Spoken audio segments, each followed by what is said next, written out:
ये उस समय की बात है जब कृष्णानगर राज्य में राजा विक्रमादित्य का राज था। वो एक बहुत ही न्यायप्रिय और कर्मठ राजा थे। सर्दियां नजदीक थीं। ऐसे में राज्य मंत्री विक्रमादित्य से वार्तालाप कर रहे थे। महाराज, पिछले वर्ष हमारे राज्य में ठंड के कहर से निर्धन परिवारों ने अत्यंत कठिनाइयां उठाई थी। ठंड की वजह से कई परिवारों ने अपनों को ठिठुर ठिठुर कर मरते हुए देखा था महाराज, क्योंकि उनके पास सर्दी से स्वयं को बचाने के लिए पक्के घर नहीं थे और ना ही गर्म कपड़े और बिस्तर इत्यादि थे। घर का तापमान ऊष्म रखने के लिए कोयले या लकड़ियों की व्यवस्था भी नहीं थी महाराज। ये तो अत्यंत दुख की बात है मंत्री जी। मंत्री जी, इस वर्ष किसी निर्धन परिवार को सर्दी की वजह से ऐसी परेशानी नहीं होनी चाहिए और ना ही सर्दी के कहर की वजह से किसी निर्धन की मृत्यु होनी चाहिए। हमारी तरफ से सभी निर्धन परिवारों को सहायता स्वरूप गर्म कपड़े और बिस्तर इत्यादि दिए जाएं। जिनके घरों की हालत ठीक नहीं है, उनके घरों की भी मरम्मत राजकोष से करवाई जाए। इसके साथ ही सभी निर्धनों के घरों में कोयले भी पहुंचाए जाएं, जिन्हें रात के समय जलाकर वो अपने घर को ऊष्म रख सकें और चैन की नींद सो सकें। ये उद्देश्य अति उत्तम है महाराज, परंतु बिना जांच किए खुले में ये मुनादी करवा दी गई तो हो सकता है कि जिन लोगों के पास ये सब कुछ पहले से हो, वो भी इसका अनुचित लाभ लेने के लिए झूठ का सहारा लें महाराज, और असली निर्धन परिवारों तक हम सहायता ना पहुंचा पाएं। बात तो आपकी बिल्कुल सही है। तो आप ऐसा कीजिए, आप अपनी ही एक टुकड़ी के साथ पूरे राज्य का भ्रमण कीजिए और उन सभी निर्धनों के नाम सूचीबद्ध करिए जिनको सहायता पहुंचनी चाहिए। उसके बाद उन सभी के दस्तावेजों को तैयार करके हमारी राजसी मोहर लगवाई जाए। उसके बाद ही वितरण प्रारंभ किया जाए। अति उत्तम महाराज, अति उत्तम। जैसा महाराज का आदेश। जो आज्ञा महाराज। महाराज के आदेश से ये प्रक्रिया शुरू हुई। मंत्री कुछ आदमियों के साथ राज्य का भ्रमण करते हैं और उसने सभी गरीब परिवारों का नाम सूचीबद्ध किया। महाराज, सारी प्रक्रिया कर ली गई है। अब तो मात्र उन दस्तावेजों पर आपकी राजसी मोहर लगनी बाकी है। फिर हम वितरण प्रारंभ कर देंगे महाराज। तो हम आज से ही मोहरें लगाने का कार्य प्रारंभ कर देंगे। उसी समय एक आदमी दरबार में हाजिर हुआ। महाराज की जय हो। महाराज विक्रमादित्य, मैं रामेश नगर के राजा और आपके ससुर शिवसेन का दूत हूँ। एक दुखद संदेश है महाराज। महारानी गोदावरी का स्वास्थ्य अभी ठीक नहीं है और वो अंतिम समय में अपनी पुत्री यानी आपकी महारानी सुमित्रा से भेंट करना चाहती हैं। क्या माताश्री की तबीयत ठीक नहीं है?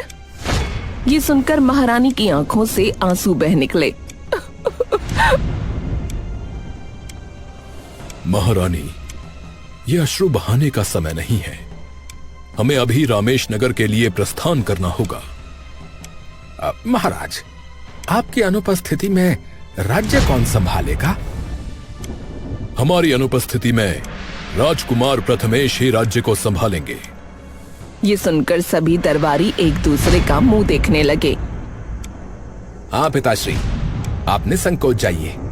हम राज्य को आपकी अनुपस्थिति में अच्छे से संभाल लेंगे। अति उत्तम राजकुमार, अति उत्तम। महाराज ने अपना रथ तैयार करवाया और महारानी के साथ कुछ सिपाहियों को लेकर उसी समय निकल गए। उनके जाते ही राजकुमार सिंहासन पर विराजमान हुआ। अगले दिन मंत्री राजकुमार को कार्यालय कक्ष में ले गया, जहाँ बहुत सारे दस्तावेज रखे थे। अरे, यह क्या? यहाँ इतने सारे प्रलेख राजकुमार, सर्दी का मौसम निकट है। ये सारे प्रलेख उन निर्धनों के हैं जिनको महाराज द्वारा प्रारंभ की गई योजना का लाभ दिया जाएगा। इन सभी पर राजसी मोहर लगनी है। ये कार्य महाराज स्वयं करने वाले थे, किंतु अब आप उनकी जगह हैं, तो ये आप ही कर सकते हैं राजकुमार। परंतु इतने सारे प्रलेखों पर मुहर लगाने में तो बहुत समय लगेगा मंत्री जी। आपकी आज्ञा हो तो ये कार्य मैं कर सकता हूं राजकुमार। मंत्री जी, आपका मस्तिष्क ठिकाने पर है कि नहीं? मेरे होते हुए आप मोहर कैसे लगाएंगे?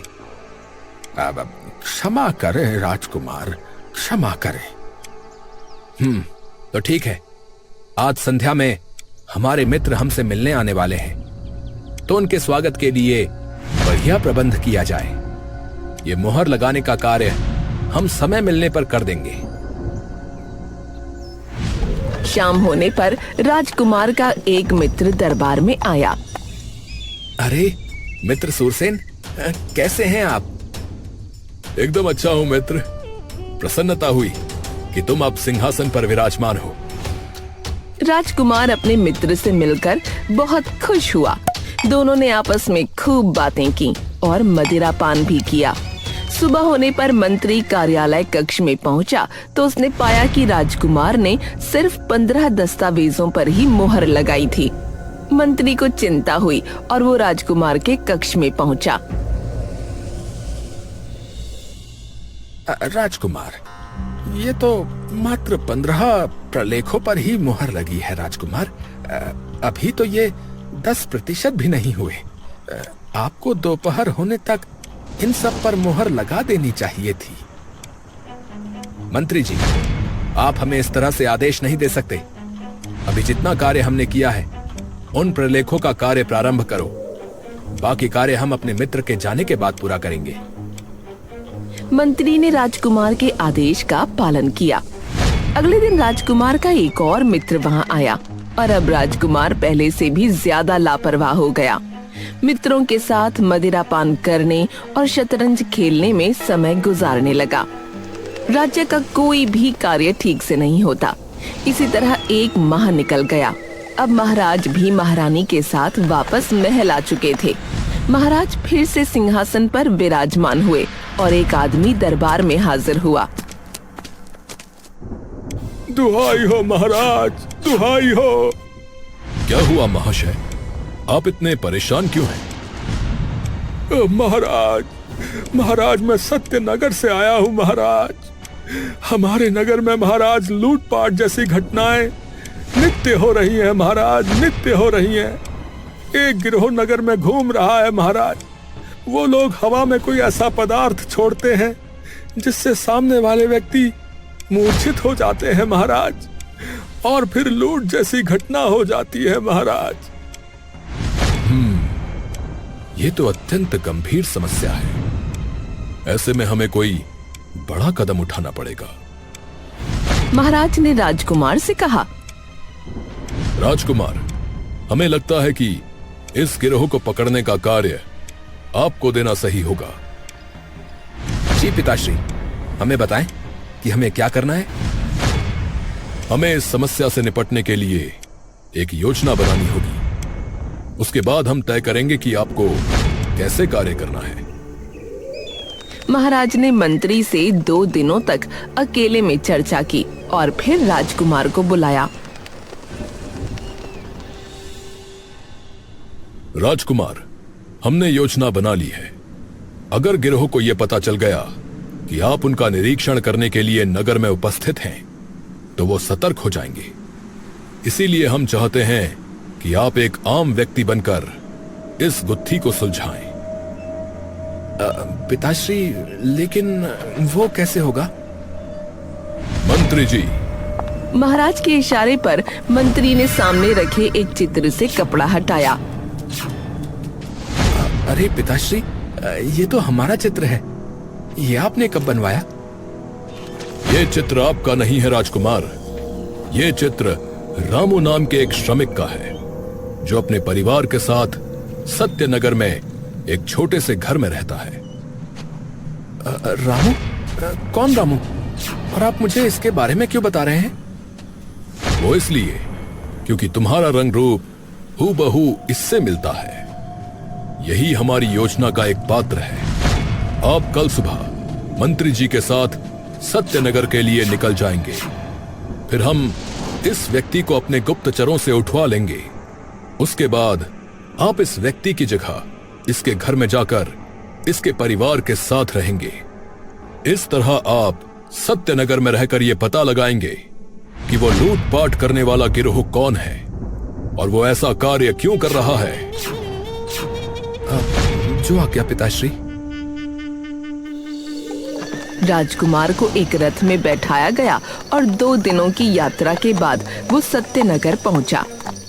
मंत्री ने उसे साधारण वस्त्र पहना दिए थे। राजकुमार, यहाँ से सीधे जाने के बाद एक कुआं आएगा। उस कुएं के सामने ही रामू का घर है। आप बेझिझक जाकर उसमें रहना प्रारंभ कर दीजिए। परंतु ये ध्यान रहे कि किसी को ये लेश मात्र भी शक नहीं होना चाहिए कि आप राजकुमार हैं। राजकुमार मंत्री की बात सुनकर आगे बढ़ गया। रात काफी हो रही थी। उसने देखा कि रामू के घर के बाहर एक औरत अपने बच्चे के साथ खड़ी हुई थी। कहाँ रह गए ये? अभी तक वापस नहीं लौटे। मुझे तो डर है कि कहीं इनको भी उस गिरोह ने लूट न लिया हो। तभी राजकुमार, जो कि अब रामू बन चुका था, वहाँ पहुँच गया। कहाँ थे आप? पता भी है मैं कितनी परेशान थी। लगता है यही रामू की स्त्री माधवी है। अरे बस क्या बताऊं, सत्यनगर में राजकुमार की सवारी निकल रही थी, इसलिए सभी रास्ते बंद कर दिए गए थे। उस नासपीटे राजकुमार को भी आज ही निकलना था। अगर वो न निकलता तो आप समय से घर पहुंच जाते। अरे माधवी, ये तुम क्या कह रही हो? वो हमारे राजकुमार है। हमें उनके बारे में ऐसे नहीं बोलना चाहिए। जो काफी छोटा सा घर था। छत भी काफी जर्जर नजर आ रही थी। खिड़की पर न कोई दरवाजा था, न पर्दा, और जमीन पर बस एक चटाई बिछी थी। आप हाथ मुंह धो लीजिए, मैं खाना लगाती हूँ। राजकुमार ने देखा कि कोने में नाली के पास ही एक नल लगा है। अरे, यहाँ तो कोई स्नान गृह भी नहीं है। ये लोग इतनी सी जगह में कैसे स्नान इत्यादि करते होंगे? राजकुमार हाथ पैर धोकर कमरे में वापस पहुंचा। माधवी ने रोटियां, कद्दू की सब्जी सबके लिए परोसी। अरे ये क्या? मात्र कद्दू की सब्जी? क्या हुआ आज आपको? ये कद्दू की सब्जी तो आपकी मनपसंद है ना? ऐसे हैरान क्यों हो रहे हो? अरे अरे, ये मैंने क्या बोल दिया? अरे अरे कुछ नहीं, मैं तो मात्र हास्य कर रहा था। ये कहकर राजकुमार ने खाना शुरू कर दिया। ये सब्जी तो ठंडी हो रही है। अभी गर्म नहीं है क्या? सर्दियाँ शुरू हो गई हैं जी। अब तो सब्जी ठंडी ही मिला करेगी, क्योंकि हमारे पास सर्दियों में घर को गर्म रखने के लिए कोयले नहीं है ना। अरे हाँ हाँ, मैं तो भूल ही गया था। राजकुमार ने खाना खाया और उसके बाद माधवी ने बिस्तर लगाया। अरे ये क्या?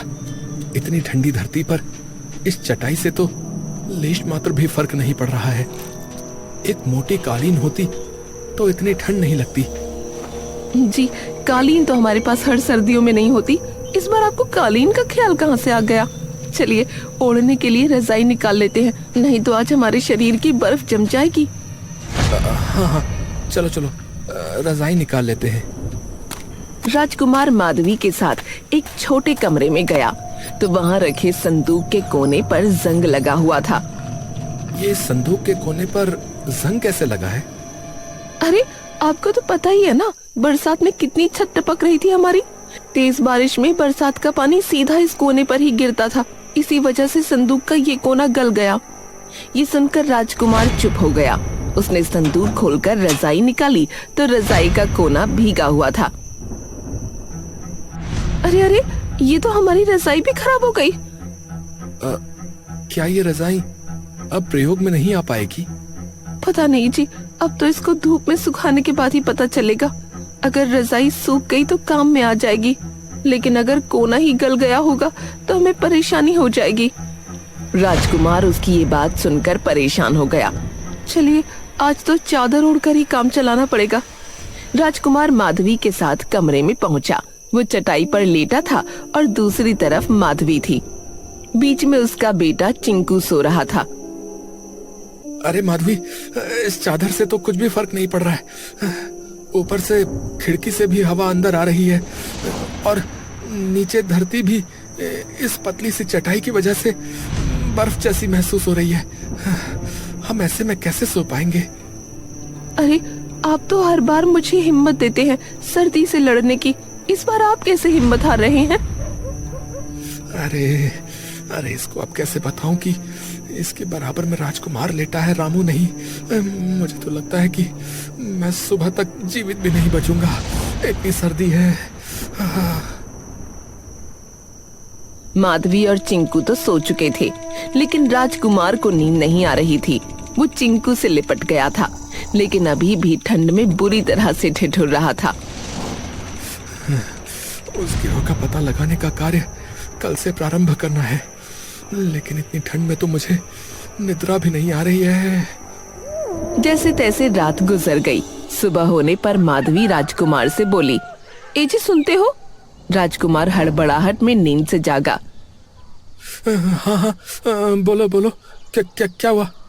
अरे घबराइए नहीं, मैं कह रही थी कि छत पर रजाई सूखने के लिए डाल देते हैं, दोपहर में धूप अच्छे से लगेगी तो सूख जाएगी। राजकुमार ने रजाई उठाई और माधवी के साथ छत पर गया। उसने देखा कि छत पर एक तरफ पानी भरा हुआ है। अरे ये क्या? छत तो स्वयं सूखी नहीं है, यहाँ रजाई कैसे सूखेगी? हाँ जी, इसकी मरम्मत हो जाती तो पानी इस तरह जमा नहीं होता। खैर अब इस पानी को सूत देती हूँ।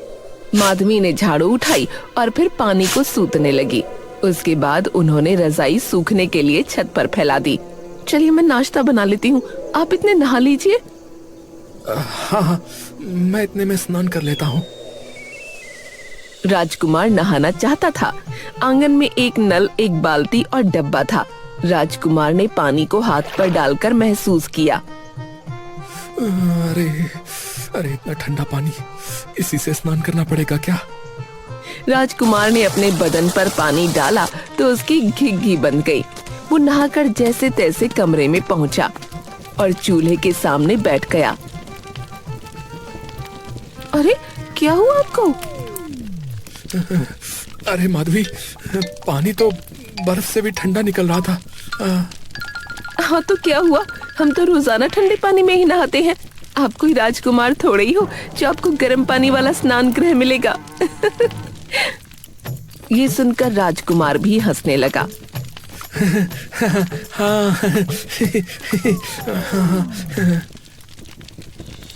माधवी ने राजकुमार को चाय निकाल कर दी और खाने के लिए कुछ चने दिए। राजकुमार चाय की चुस्की लेने लगा। उसके शरीर में कंपकपी लगी थी। अगर ये चाय न मिलती तो मेरा तो आज सर्दी के मारे स्वर्गवास ही हो जाता। शुभ शुभ बोलिए जी, भगवान न करे। हम गरीबों के लिए तो यही चाय एक वरदान साबित होती है। चाय पीने के बाद माधवी ने उसे खाने का एक डब्बा दिया और बोली, आज आप काम करके समय से घर आ जाना, सर्दी बहुत ज्यादा है। हाँ माधवी, मैं प्रयास करूंगा।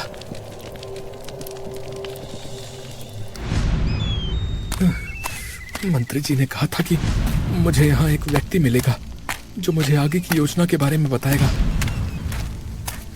राजकुमार डब्बा लिए घर से निकला और फिर बाजार में जाकर चौराहे पर बैठ गया। राजकुमार वहां बैठा उस आदमी के आने का इंतजार करने लगा, लेकिन दोपहर होने तक भी उससे वहां मिलने कोई नहीं आया। अरे बाप रे, अभी तक भी कोई नहीं आया। बहुत भूख भी लगी है, अब पहले भोजन ही ग्रहण कर लेता हूँ। हाँ। राजकुमार ने खाना खाने के लिए डब्बा खोला। उसके अंदर कुछ हरी मिर्च, 2 प्याज, 1 गुड़ की डली और 4 रोटियां रखी थीं। हे भगवान, ये भी कोई खाना है? राजकुमार को बहुत भूख लगी थी, लेकिन गुड़ और प्याज से रोटी कैसे खाए उसको ये समझ नहीं आ रहा था। बेटा बेटा एक रोटी दे दो बेटा, बहुत भूख लगी है, 2 दिन से कुछ नहीं खाया बेटा। हाँ, क्यों नहीं बाबा, आइए बैठिए। राजकुमार ने उसे बैठाया और डब्बा उसके सामने रख दिया। बूढ़े ने पहले रोटी उठाई, फिर गुड़ की डली के 2 टुकड़े किए और फिर प्याज को रोटी पर रखकर हथेली मारकर उसे फोड़ा। राजकुमार उसे बड़े गौर से देख रहा था। बूढ़ा फिर जिस तरह से प्याज से रोटी खाने लगा, राजकुमार भी उसी की देखम देख रोटी खाने लगा। राजकुमार का पेट भर गया और बूढ़ा भी अब भूखा नहीं था।